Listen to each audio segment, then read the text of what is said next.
안녕하세요. 오늘은 아주 재밌는 회사 얘기를 좀 해볼까 하는데요. 바로 리브스메드입니다.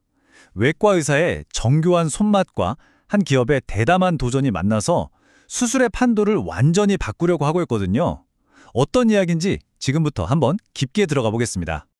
여러분 수술실을 한번 상상해 보세요. 한쪽엔 그냥 기다란 막대기 같은 도구가 있고 다른 한쪽엔 집채만한 로봇이 있어요. 의사가 이 둘 중 하나만 골라야 한다면 뭔가 좀 이상하지 않나요? 그 중간은 없을까요? 자, 첫 번째 파트입니다. 수술의 양극단. 부제는 수술실에 잃어버린 고리인데요. 이게 무슨 말이냐면 지금 수술 시장이 정말 극과 극으로 나뉘어 있다는 거예요. 그리고 바로 그 틈새에 어마어마한 기회가 숨어 있다는 거죠. 지금 우리가 아는 수술은요, 딱 두 가지 옵션이 있다고 보시면 돼요.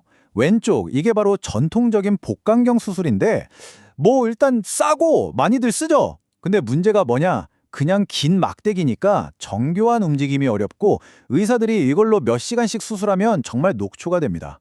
반면에 오른쪽, 딱 봐도 비싸 보이죠? 네, 다벤치 같은 수술 로봇이에요. 엄청나게 정밀하긴 한데 가격이 수십억 원대니까 아무 병원이나 들여놓을 수가 없죠. 너무 복잡하기도 하고요. 바로 이 지점, 엄청 비싼 로봇이랑 그냥 단순한 막대기. 이 사이에 거대한 틈이 바로 전 세계 수술 시장에 잃어버린 고리라는 겁니다. 이게 그냥 작은 틈이 아니에요.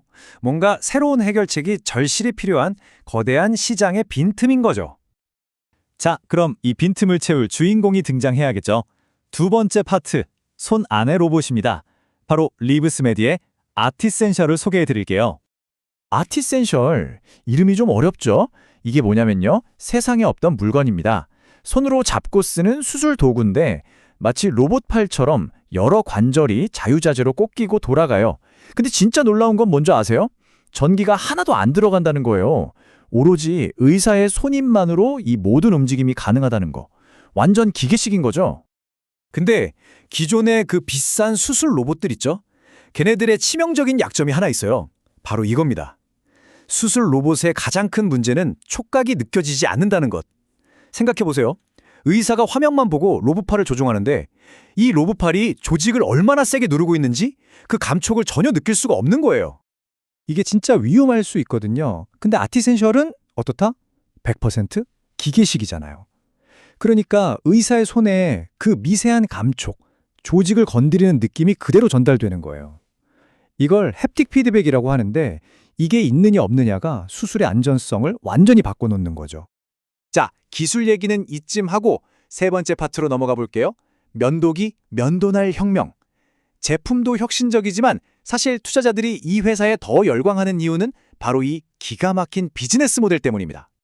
여러분, 질레트 면도기나 프린터 생각하시면 딱 맞아요. 아주 클래식한데 그래서 더 강력한 전략이죠. 첫 번째, 면도기. 그러니까 이 아티센셜 시스템 자체는 병원에 거의 공짜나 아주 싼 값에 공급을 해요. 그럼 병원 입장에선 부담이 없죠. 근데 두 번째, 진짜 돈은 면도날에서 버는 겁니다. 수술 한번 할 때마다 이 기구를 새 걸로, 멸균된 걸로 써야 하거든요. 이게 계속해서 매출을 일으키는 거예요. 프린터는 싸게 주고 잉크로 돈 버는 거랑 정말 똑같죠? 이게 경쟁자인 수술 로봇이랑 비교해보면 얼마나 대단한 건지 확 와닿아요. 다빈치 같은 로봇은 한 대에 수십억이잖아요. 병원 입장에서는 이건 건물 하나 사는 거랑 비슷한 자본적 지출, 즉 케이펙스예요. 엄청난 결심이 필요하죠. 근데 아티센셜은 어때요? 초기 비용은 거의 없고 수술할 때마다 드는 비용이니까 그냥 운영비, 오펙스로 처리하면 끝이에요. 병원 재무팀 입장에서 보면 이건 비교가 안 될 정도로 매력적인 제안이죠. 자, 네 번째 파트입니다. 성장의 대가. 이렇게 혁신적인 제품에 똑똑한 비즈니스 모델까지 갖췄으니 당연히 돈을 엄청 벌고 있겠죠? 글쎄요, 현실은 조금 다릅니다. 바로 제이커브라는 걸 이해해야 해요. 일단 매출 성장세부터 보세요. 이건 진짜 어마어마합니다. 2022년에 97억, 23년에 173억, 그리고 올해 예상치가 271억이에요. 거의 매년 더블로 성장하고 있는 거죠. 이 말은 뭐다? 시장에서 이 제품이 먹히고 있다는 아주 강력한 증거예요. 자, 매출은 이렇게 좋은데 반전이 있습니다. 올해 예상 영업이익이 무려 265억 원 적자입니다. 아니, 매출보다 적자가 더 크다니 이게 어떻게 된 일일까요? 회사가 망해가고 있는 걸까요? 아니요. 그게 바로 J커브의 핵심입니다. 이건 망하는 게 아니라 오히려 계획된 투자에 가까워요. 지금 돈을 못 버는 게 아니라 일부러 안 버는 거죠. 왜? 더 큰 시장을 먹기 위해서요. 지금 미국이랑 유럽에 직접 영업망 쫙 깔고 마케팅에 돈 쏟아붓고 다음 세대 제품 개발하고 미래를 위해 지금 돈을 태우고 있는 겁니다. 일종의 성장통이죠. 자, 그럼 이제 투자자 관점에서 한번 제대로 따져봐야겠죠. 5번째 파트, 약속과 위험 사이입니다. 이 회사를 좋게 보는 쪽, 즉 불 케이스와 위험하다고 보는 쪽, 베어 케이스의 주장을 한번 들어보시죠. 자, 먼저 리브스메드를 좋게 보는 쪽의 이야기입니다.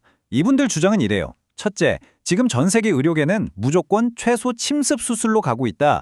이 거대한 트렌드에 딱 올라탔다는 거고요. 둘째, 손맛이 느껴지는 이 햅틱 피드백 기술은 다른 회사가 따라오기 힘든 강력한 무기라는 점. 셋째, 아직 로봇 수술이 못 들어가고 있는 수술이 90%나 된다. 즉 먹을 시장이 어마어마하게 남았다는 거고요. 마지막으로 곧 터질 대형 미국 병원 계약 같은 호재들이 줄줄이 대기 중이라는 거죠. 충분히 매력적이죠? 자, 그런데 반대쪽 얘기도 들어봐야 합니다. 우려하는 목소리도 만만치 않거든요. 첫째, 지금 주가가 너무 비싸다는 거예요. PSR, 그러니까 매출액 대비 시가총액이 30배가 넘는데 이건 좀 과하다는 거죠. 둘째, 2026년까지는 흑자로 전환하는 걸 보여줘야 한다는 압박이 상당하다는 점. 그리고 셋째, 이게 어쩌면 가장 현실적인 걱정인데 바로 오버행 이슈입니다. 초기 투자자들이 이제 곧 주식을 팔 수 있게 되거든요. 오버행이 뭐냐면요. 말 그대로 잠재적인 매도 물량 부담이에요. 보세요. 2026년 1월이 되면 초기에 투자했던 투자자들의 보호 예수, 그러니까 몇 년간 팔지 않겠다는 약속 기간이 끝나요. 그때 풀리는 물량이 전체 주식의 10.3%나 됩니다. 이 물량이 한꺼번에 시장에 쏟아져 나오면 주가가 단기적으로는 힘을 못 쓸 수 있다는 거죠. 이게 지금 투자자들이 가장 신경 쓰고 있는 부분이에요. 자, 그럼 이런 리스크에도 불구하고 리브스메드가 앞으로 나아갈 길은 뭘까요? 마지막 파트입니다. 다음 수술의 개척지. 앞으로 이 회사의 성장을 이끌어갈 핵심 이벤트, 즉 촉매제들이 뭐가 있는지 한번 살펴보면서 마무리하죠. 자, 앞으로의 스케줄표를 한번 볼까요? 먼저 내년인 2025년 더 작고 정교한 수술을 위한 5mm짜리 신제품이 나옵니다. 그리고 대망의 2026년 바로 대규모 미국 병원들과의 계약이 터질 것으로 기대를 모으고 있고요. 여기서 성공하면 2027년 이후에는 흉부외과나 부인과 같은 특정 분야에서는 이게 바로 표준 수술법이다. 즉 스탠다드로 자리 잡는 걸 목표로 하고 있습니다. 결국 우리는 처음의 질문으로 다시 돌아오게 됩니다. 과연 이 손안의 로봇이 비싼 거대 로봇과 단순한 막대기 사이에 그 거대한 틈을 메우고 전 세계 수술실에 새로운 표준으로 자리 잡을 수 있을까요? 그 답은 앞으로 리브스메드가 보여줄 결과에 달려 있겠죠.